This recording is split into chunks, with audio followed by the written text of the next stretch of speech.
गणपति महादेव की जय। श्री हनुमान जी महाराज की जय। श्री गोस्वामी जी महाराज की जय। नारायणं नमस्कृत्य नरं चैव नरोत्तमं देवीं सरस्वतीं व्यासं ततो जयमुदीरयेत्। बंसी विभूषित करार नवनीरदाभात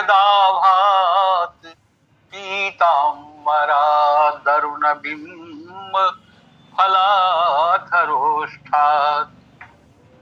पूर्णेन्दु सुंदर मुखाद अरविंद नेत्रात् कृष्णात् परम किमपि तत्त्वमहं न जानी। धियं सदा परिभवग्नमुभिष्टदोहं तीर्थास्पदं शिवविरञ्चि नूतं शरण्यम्। विद्यार्थिहं प्रणतपाल भवाब्धिपोतं वन्दे महापुरुष ते चरणारविन्दम्। जय जय श्री जानकी रमन जय भूभार उद्धार। मुनि जन धन संतन के सर्वस दशरथ राज दुलार। रामचरित मानस विमल कथा अमित विस्तार। आसन आय विराजिए श्री केसरी कुमार। बोलो भक्तवत्सल भगवान की जय। ए हो हनु इतना कर दो मन मानस में रस राम का भर दो। राम कथा पति श्वास बसे सिया राम का रूप ही ये धर दो। लेखनी तुलसी की मसी और अक्षर शंकर मानस की। पूजी प्रेम की मूरत भाव भरत आशीष सिया कर पंकज की। पूजी प्रेम की मूरत भाव भरत आशीष सिया कर पंकज की। अखिल ब्रह्मांड नायक परम परमेश्वर महाराजाधिराज श्री रघुनाथ जी करुणामयी अम्ब श्री जानकी जी कथा के अनादि वक्ता भूत भावन भगवान श्री शंकर जी कथा के अनादि श्रोता माँ जगदम्बा गिरिजा जी एवं जिनकी छोर छत्र छाया में हम बैठे हैं अनंत बलवंत श्री हनुमंतलाल जी महाराज तथा कलि पावन अवतार ताता स्मरणीय कवि कुल चक्र चूड़ामणि श्री तुलसीदास जी महाराज को बारंबार प्रणाम करते हुए आप सब जो इस कथा में जुड़े हुए हैं सभी संतों को, सभी विप्रों को, सभी विज्ञ जनों को, सभी विद्वानों को, सभी श्रोताओं को और इस कथा के संचालक, इस लिंग के संचालक वैसे कहा जाए तो सत्संग सम्राट कह दें कोई बुरा नहीं है पटेल जी। सबकी सुनते हैं और सबको बुलवाते हैं, सत्संग सम्राट कहा जाए तो परम आदरणीय पटेल जी आइए आप हम सब चलें जो प्रसंग की चर्चा पटेल जी ने किया है। हरि व्यापक सर्वत्र समाना प्रेम ते प्रगट हो ही मैं जाना। हरि व्यापक। वैसे प्रसंग कई प्रश्नों का उत्तर देता है। आमतौर से लोगों को लगता भगवान कहाँ है, कहाँ रहते हैं। अच्छा, दूसरा भगवान अगर बैकुंठ में रहते हैं या क्षीर सागर रहते हैं तो हमसे कितने दूर हैं। तो हमें कौन सा भगवान चाहिए जो हमारे बहुत नजदीक हो, वही भगवान चाहिए। इसीलिए शंकर जी कहते हैं व्यापक है। फिर हमारी बात क्यों नहीं सुनते। हमारी बात जब हमारे नजदीक है भगवान तो हमारी बात क्यों नहीं सुनते, अपनी समस्याएं बताते हैं, वो सुनते क्यों नहीं। तो उत्तर आएगा सुनाने लायक तो बनो पहले। क्योंकि भगवान वाणी की भाषा भी समझते हैं, लेकिन आंसू की भाषा से जल्दी पिघलते हैं भगवान। और कब? जब हम बुराइयों के विरुद्ध खड़े होने को तैयार हो, खड़े हो जाएं। बुराई को भी अपने साथ रखे, भगवान को भी अपने साथ रखे, दोनों काम नहीं। और बुराइयां, कोई भी बुराई छोटी बुराई नहीं है। रामचरितमानस के अनुसार आप ये देख लें, 4 कल्पों की कथाएं हैं। रावण अवतार में 4 कल्पों की कथाएं, और चारों कल्पों में देखो कि रावण का जन्म भिन्न भिन्न कल्पों में हुआ, तो किसी एक दुर्गुण को केंद्र बनाकर हुआ। सारे दुर्गुण रावण में थे ऐसा नहीं, एक दुर्गुण ही रावण बनने को पर्याप्त है। जय और विजय क्यों बने रावण? बोले अहंकार के कारण। कथा आप सब हो चुकी है, कथा जानते हैं आप। जय और विजय अहंकार के कारण रावण बने। भगवान शिव के गुण, शिव के गण दूसरों को हंसकर उत्पीड़ित करते हैं, दूसरों की हंसी उड़ाते हैं, दूसरे के दुख में सुखी होते हैं। ये आसुरी प्रवृत्ति के वजह से रावण बने। दारेंद्र के चरित्र में बदले की भावना है। प्रताप भानु के चरित्र में लोभ का अतिवाद है। इसके कारण एक अवगुण रावण बना देता है। तो आप कल्पना करो हम लोगों में कितने अवगुण हैं। तो रावण बनाने की जरूरत नहीं है, बने बुराए हैं। बोलो सियावर रामचंद्र की जय।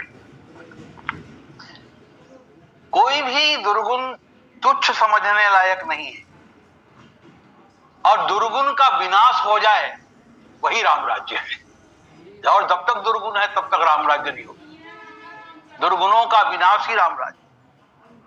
रावण इतना महाबली था, सब जानते हैं। पूरे विश्व पर अधिकार था उसका, सारी प्रकृति उसके मुट्ठी में, सब कुछ उसके बस में। देवता, दैत्य, मानव, दानव सभी उसके बसवर्ती बन जाते हैं, उसकी आज्ञा का पालन करते हैं। संक्षेप में बताया गोस्वामी जी जो लिखते हैं, भुजबल विश्व बस करी राकेसी कौन स्वतंत्र मंडलीक मनि रावण राज करे निज मंत्र देव जक्ष गंधर्व नर किन्नर नाग माही जीत बरी निज बाहुबल बहुत सुंदर वर्णन। चारों ओर बुराइयों का तांडव था, बुरी शक्तियों का तांडव मचा था। पर एक चीज जान लीजिए, परिस्थिति सदा एक सी नहीं रहेगी। जो सूर्य उदय हुआ है शाम को ढलेगा ही ढलेगा। सज्जनों की यानी मनुष्य की अंतरात्मा कभी न कभी इन बुराइयों के विरुद्ध जागेगा ही, उनको उठना ही पड़ेगा। रावण भले ही समझता था कि मेरा राज्य अचल है, कोई नहीं जिगा सकता, लेकिन उसके अचल राज्य में ये अचला पृथ्वी ही कांप उठी। पृथ्वी कांप उठी। पृथ्वी का एक नाम है क्षमा। क्षमा सद्गुण तो है, लेकिन अत्यधिक क्षमा सद्गुण के जगह में फिर दुर्गुण बन जाती है। क्षमा की भी एक सीमा होती है। सामान्यतः हम लोग पृथ्वी को जड़ कहते हैं। अब आप कल्पना करिए कि रावण के अत्याचार से जड़ भी व्याकुल। पृथ्वी अगर जड़ है और पृथ्वी व्याकुल है तो जड़ भी व्याकुल।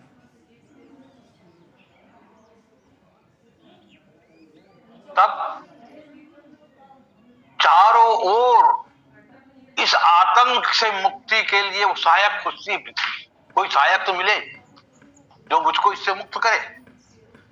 तब रावण से आतंकित कोई भी सामने नहीं आता।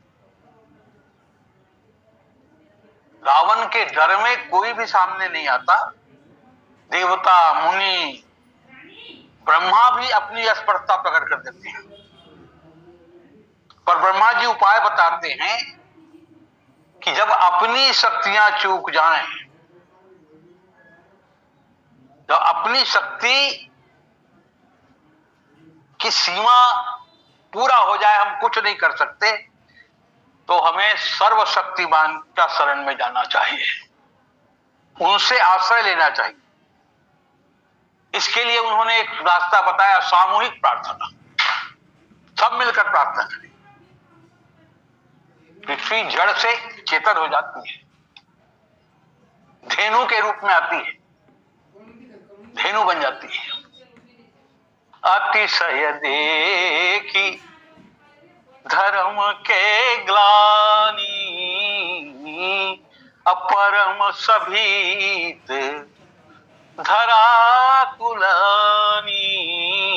व्याकुल है क्यों कि गिरि सरि सिंधु भार नहीं मोही, अजस मुहि गरु एक परद्रोही। असकल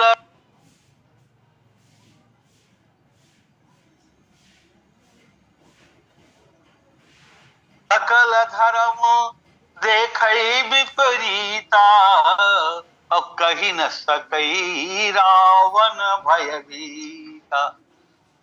अब विचार करती कहाँ जाए, तो धेनु रूप धरी हृदय विचारी, और गई तहां जहां सुर मुनि झारी। देवता मुनि थे, वहां धेनु के रूप में पृथ्वी गई है। जड़ से चेतन हो गई, लेकिन पृथ्वी के रूप में। पृथ्वी क्षमा, सबकी माता है पृथ्वी, इसलिए धेनु रूप में। और निज संत, वहां जाकर के निज संताप सुनाए सिरोई। वहां जाकर के पृथ्वी माता रो देती है, अपने दुख का वर्णन करती है, पर रो देती है।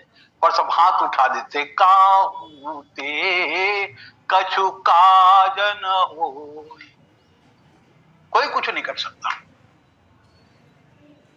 तब विचार करते हैं, चलो ब्रह्मा जी के पास चलें।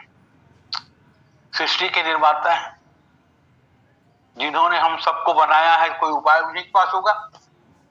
तो गोस्वामी जी लिखते हैं, सूर्य मुनि गंधर्वा मिलकर सर्वा, गे बिरंची के लोका। ब्रह्मा जी के लोग संग गोतन उधारी, धेनु बिचारी, परम विकल भय शोका। ब्रह्मा सब जाना मन अनुमाना, मोर कछु न बसाई। तब गाजा करी तय दासी, आप जिसकी पत्नी हो आपका पति जानता है। सो अविनाशी हमरे उतोर सहाय। वैसे देखा जाए तो भगवान की पत्नी है धरती, अब ब्रह्मा जी भगवान के बेटे हैं, तो पृथ्वी कहाँ गई? अपने बेटे के पास। बेटे ने कहा जाने की जरूरत नहीं है, वो सब जानते हैं, कोई डेपुटेशन लेके जाने की जरूरत नहीं, उनको सब ऐसे ही मालूम है। धर ही मन धीर, कह विरंची हरि पद सुमिरु, अजानत जन की पीर, और प्रभु भंजहि दारुण विपत्ति। यहाँ मुनियों की मननशीलता का पराजय है, मन का पराजय है। मुनि जिनको मननशील कहा गया है, देवता असमर्थ है, यानी सद्गुण पराजित हो गए। जब बुद्धिमत्ता पराजित हो जाए, सद्गुण,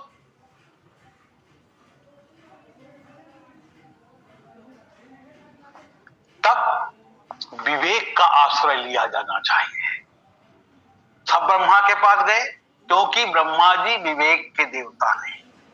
अहंकार शिव बुद्धि अज मन शशि चित्त महान।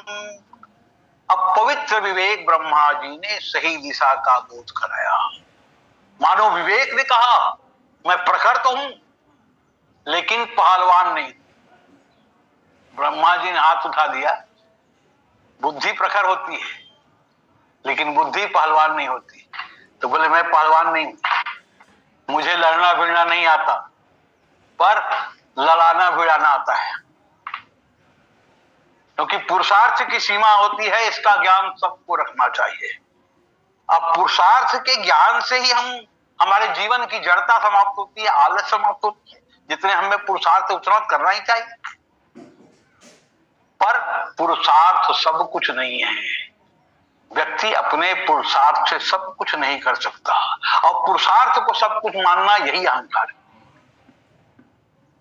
अब पुरुषार्थ की असमर्थता ही व्यक्ति को अहंकारी होने से बचाता है। रावण कितना पुरुषार्थी था, कितना शक्तिशाली था। रावण प्रत्येक अच्छे तथा बुरे उपायों से अपने को शक्तिशाली बना लिया है। कभी तपस्या किया, आराधना किया, योग किया, सभी मार्गों से अलौकिक शक्ति का संचय किया, अलौकिक सिद्धियां रावण के पास। उनकी क्षमताओं का न ओर दिखता है न छोड़ दिखता है। ऐसी स्थिति में ईश्वर की प्रार्थना और समर्पण, उनका आश्रय, यही एकमात्र उपाय दिखता है। सारा समाज एकत्र होकर ईश्वर तक अपनी बात पहुंचाना चाहता है, पर ईश्वर कहां है, कैसा है, उस तक अपनी बात पहुंचाने का उपाय क्या है? किस माध्यम से ईश्वर से बात करें, किस माध्यम से ईश्वर को पाएं, कहां जाएं ईश्वर के लिए? इस पर सबकी अपनी अपने विचार है, सबकी अपनी अपनी धारणा है। मुंडे मुंडे मतिर् भिन्ना। ईश्वर तक अपनी विचार पहुंचाने के लिए, पुकार पहुंचाने के सब आतुर तो हैं, पर इसी वाद विवाद में देवता फंसे हुए। किसी ने कहा भगवान वैकुंठ में रहते हैं,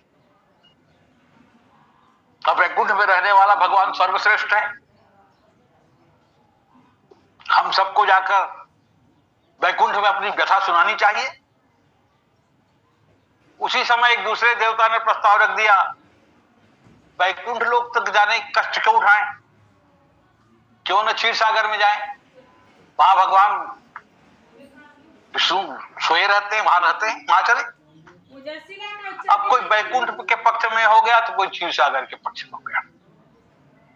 सबकी अपनी अपनी युक्ति है ना। युक्ति जो है सत्य का प्रतिपादन कभी नहीं करती, बौद्धिक क्षमता को प्रकट करती है। युक्ति भगवान से नहीं मिलाएगी। किसी भी समस्या का यानी बौद्धिक क्षमता का प्रदर्शन करती है युक्ति। सबकी अपनी अपनी युक्ति है। किसी ने कहा बैकुंठ जाएंगे कैसे जा सकते हैं? बोले क्यों? वहां के द्वारपाल बड़े कठोर हैं, बड़े सजग हैं, वे तो निष्काम संकादिकों को नहीं जाने दिए अंदर। हम लोग तो सब सकामी हैं, जब निष्काम नहीं जा सकते तो हम लोग कैसे जा सकते हैं? हमें पहले ही भगा दिए जाएंगे। तो कहा, एक ने कहा क्षीर सागर में कोई डर नहीं है। बोले क्यों? न वहां दीवार है, न द्वार है, न कोई द्वारपाल, भगवान स्वयं हिजड़ा वही पहुंच जाएंगे। तब किसी ने कहा जाओगे चल दोगे, तो वो तो सोए हुए हैं शेषनाग की सैया में। अब वो जागेंगे तो उनका अलार्म फिक्स है, अलार्म शेषनाग जी हैं, उसके पहले जगाया नहीं जा सकता। उन्हीं का जगाना सरल है। तर्क वितर्क चलता रहा, कोई निष्कर्ष नहीं पहुंचा। इन सारे विवादों में एक व्यक्ति बहुत शांत बैठा है, तटस्थ बैठा है, वो है भगवान शंकर। क्योंकि भगवान शंकर है विश्वास। विश्वास अचल रहता है, हिलता डुलता नहीं है। भवानी शंकर वंदे श्रद्धा विश्वास रूपिणी। सिद्धांत क्या है? भगवान शंकर से कोई पूछे तो भगवान शंकर यही कहेंगे, ईश्वर तर्क का विषय नहीं है, ईश्वर विश्वास का विषय है। ईश्वर तर्क का विषय नहीं है, ईश्वर विश्वास का विषय है। अब विश्वास का अर्थ क्या है? विश्वास का क्या अर्थ है? किसी की सुनी सुनाई बातों को जो कहते हो मान लेना विश्वास नहीं। किसी की सुनी सुनाई बातों को जो का मान लेना, जो का त्यों मान लेना विश्वास नहीं है। रामायण में, रामायण का दृष्टिकोण से विश्वास की अलग परिभाषा है।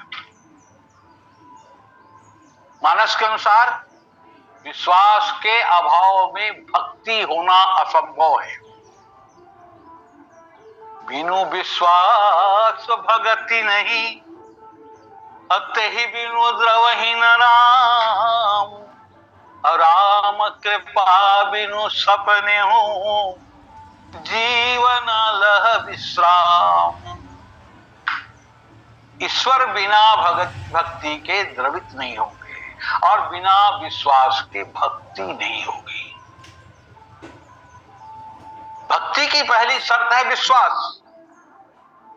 अब विश्वास कैसे प्राप्त हो,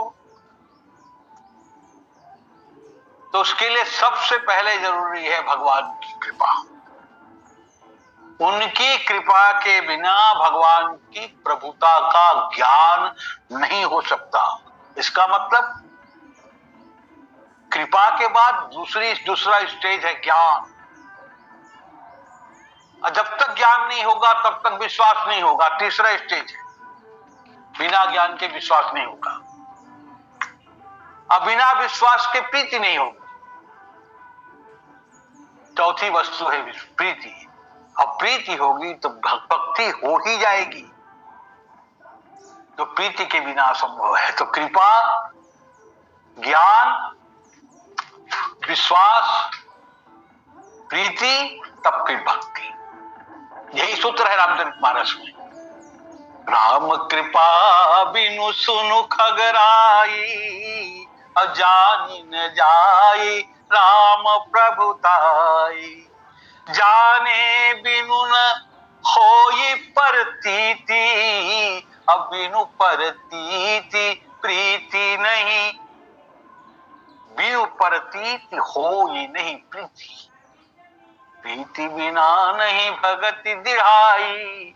जिमि खगपति जल के चिकनाई।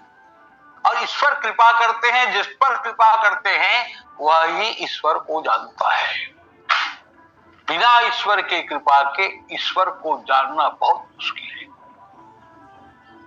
अर्जुन भगवान के साथ रोज बैठते थे, लेकिन भगवान के विराट रूप को दिखाना हो, भगवान ने कृपा किया तब अर्जुन ने जाना। अपनी आंखों से भगवान को देख नहीं सके, तो भगवान ने कहा मैं तुम्हें आंखें देता हूं। दिव्यम ददामि चक्षु ते पश्चिमे योगमेश्वरम। इस प्रकार अब सबकी दृष्टि कहां है? भगवान शंकर। किसी ने कहा सब बोल रहे हैं, आप नहीं बोल रहे हैं। क्यों नहीं बोल रहे हैं? भाई अनजान बोलता है और जो जानता है वो क्यों बोले? वो चुप रहता है। इसलिए क्या बोले, क्यों बोले, कौन सुन रहा है? कोई सुनने वाला भी तो हो। पार्वती जी को कथा सुनाते हुए भगवान कहते हैं, ते ही समाज गिरिजा में रहूं, अवसर पाई बचन एक कहूं। हरि व्यापक सर्वत्र समाना, अप्रेम ते प्रगट हो ही मैं जाना। अदेश काल दिशि विधि सहु माही, कहु सो कहां जहां प्रभु नाही। अग जग में सब रहित विरागी, अप्रेम ते प्रभु प्रगट जिमि आगी। भगवान कहते हैं मुर बचन सबके मन माना, असाधु साधु कही ब्रह्म बखाना। पर जहां मन और बुद्धि की सीमा समाप्त होती है वहीं से विश्वास प्रारंभ होता है। जहां मन और बुद्धि की सीमा समाप्त, वहीं से विश्वास प्रारंभ। शंकर जी ने पूछा, अच्छा एक चीज बताओ, भगवान कहां नहीं है? इसका मतलब उनको भी बैकुंठ वाले या क्षीर सागर वाले से कोई दिक्कत है क्या? भगवान शंकर नहीं बात कर रहे हैं। अभी तक देवता क्षीर सागर और बैकुंठ के चक्कर में पड़े हैं। अब भगवान शंकर ने कह दिया, कहो सो कहां जहां प्रभु नहीं। वास्तव में सूत्र क्या है? नदी का जल समान रूप से बह रहा है। आप जहां से पानी पियो, पानी का स्वाद एक ही आएगा। इसलिए भगवान शंकर कृपालु हैं, करुणा अवतार हैं।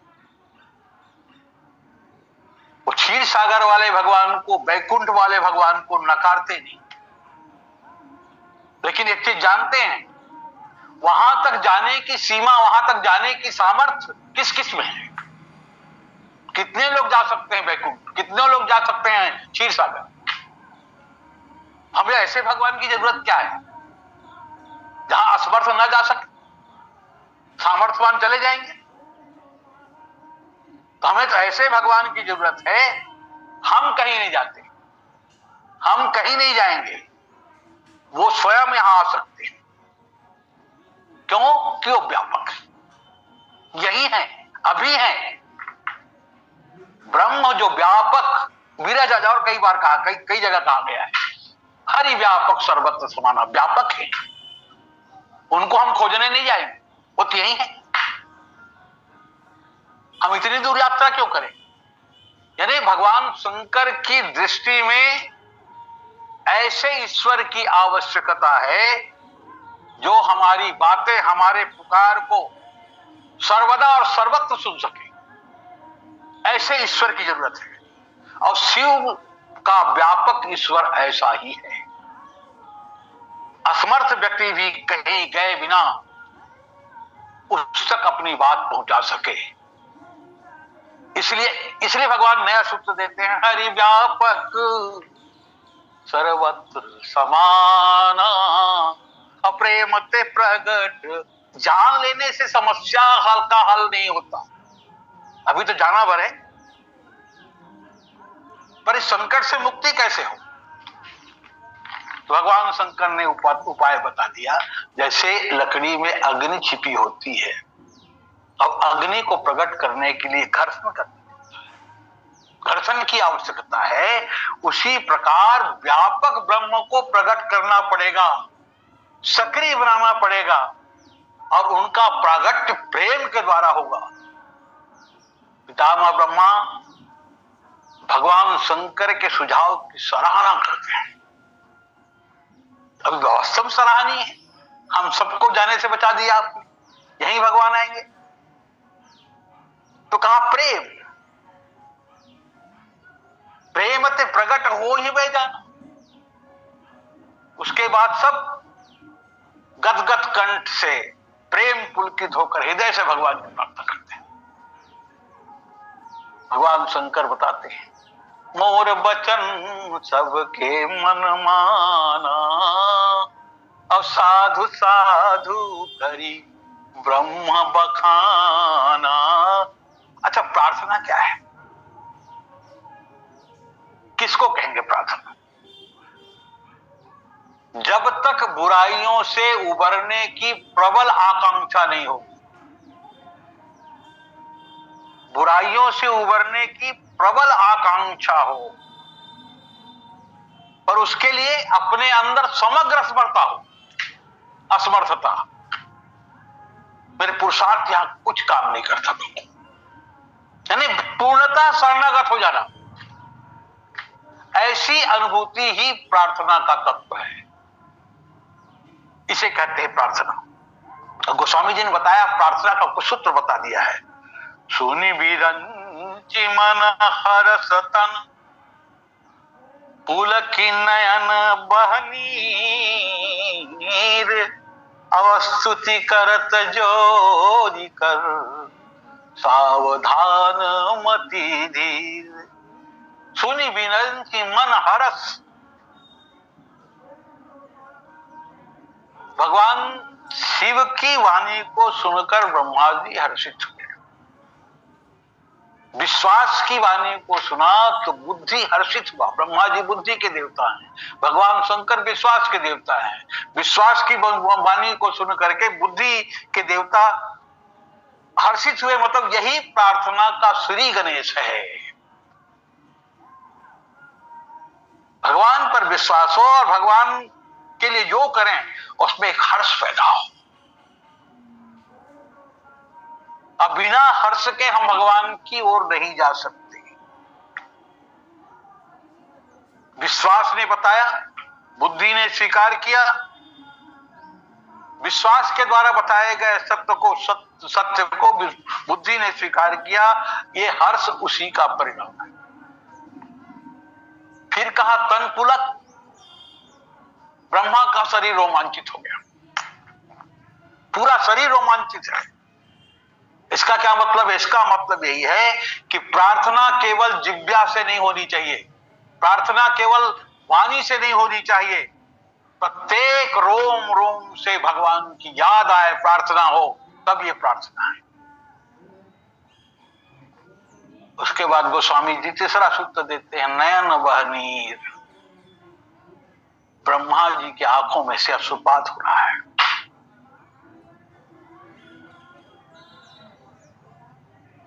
आदमी के आंसू असमर्थता में निकलते हैं, व्याकुलता में भी निकलते हैं, सुख में भी निकलते हैं, दुख में भी निकलते हैं,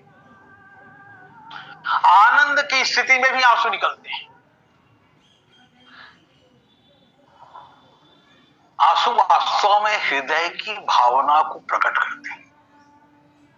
वैसे हृदय की भावना वाणी से भी प्रकट कर सकते हैं और आंख से भी प्रकट कर सकते हैं, दो ही केंद्र हैं। पर वाणी से प्रकट करने के लिए हमें भाषा का सहारा लेना पड़ेगा। आंसू से प्रकट करने के लिए किसी भाषा की आवश्यकता नहीं है। और भाषा, हर जगह हमारी भाषा को समझा जाए संभव नहीं है, पर आंसू की भाषा को आप कहीं भी रहें, आपके बहते आंसू को कोई भी देखकर द्रवित हो जाएगा, इसको कोई ना कोई कष्ट है।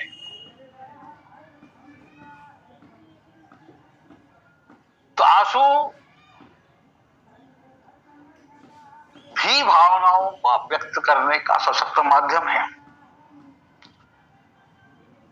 अच्छा, ईश्वर से बात करना है या ईश्वर तक अपनी बात पहुंचाना है, अपनी भावना पहुंचाना है, तो कौन सा माध्यम उचित होगा? अगर भाषा के द्वारा भगवान तक अपनी बात पहुंचाना चाहें, हमें नहीं मालूम कि भगवान कौन सी भाषा समझते हैं, या हम जो भाषा बोल रहे हैं भगवान समझते हैं कि नहीं समझते हैं। इस विवाद में न पढ़ के नेत्र की भाषा ही ईश्वर को प्रकट करने की भाषा है। नेत्र के आंसू ही ईश्वर को द्रवित कर सकते हैं। आंखों के आंसू वास्तव में प्रीति और असमर्थता के सूचक है। प्रेम ही ईश्वर को द्रवित कर सकता है।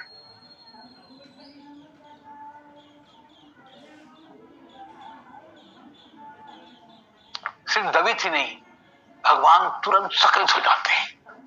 गोपियों के आंसू को देखे भगवान वही छिपे थे प्रकट हो। द्रौपदी के आंसू को देखा, भगवान साड़ी बन गए। इतनी कीमत भगवान के पास है आंसुओं की। इसीलिए भगवान शंकर कहते हैं, हरि व्यापक सर्वत्र समाना, और प्रेम ते प्रगट ओ ही मैं जाना। और अंतिम शब्द है मति धीर। सुनि विरंचि मन हरस तन, पुलकी नयन बहनीर, स्तुति करत जोरी कर, सावधान मति धीर। इस दोहे का अंतिम शब्द है मति धीर। मति धीर का अर्थ है जिसकी बुद्धि स्थिर हो। अब गीता में इसी को कहा गया है स्थित प्रज्ञ। इसका अर्थ क्या है? जो बुद्धि सत्य को दृढ़ता पूर्वक ग्रहण कर सकती है वही स्थिर बुद्धि है। और एक बार सत्य को ग्रहण करने के बाद नो डाउट की स्थिति हो, वही स्थिर बुद्धि है। ये चारों बातें हो जाए तभी प्रार्थना बनती है। मन में हर्ष हो, तन पुलकित हो, आंखों से आंसू बह रहे हों और बुद्धि स्थिर हो। ये चार बातें एक साथ हों तभी भगवान की प्रार्थना बनती है। और इस प्रकार वहां भगवान की प्रार्थना की गई कि जय जय सुरनायक जन सुखदायक, प्रणत पाल भगवंत भगवंता, गोद्विज हितकारी जय असुरारी।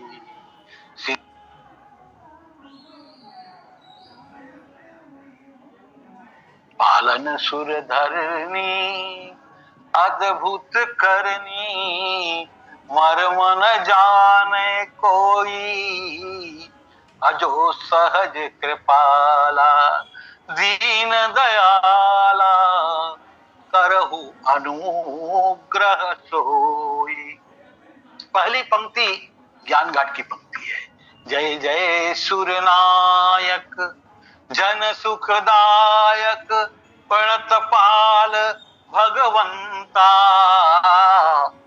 दूसरी पंक्ति कर्म घाट की है। गोद्विज हितकारी जय असुरारी, सिंधु स्वता प्रिय कंता।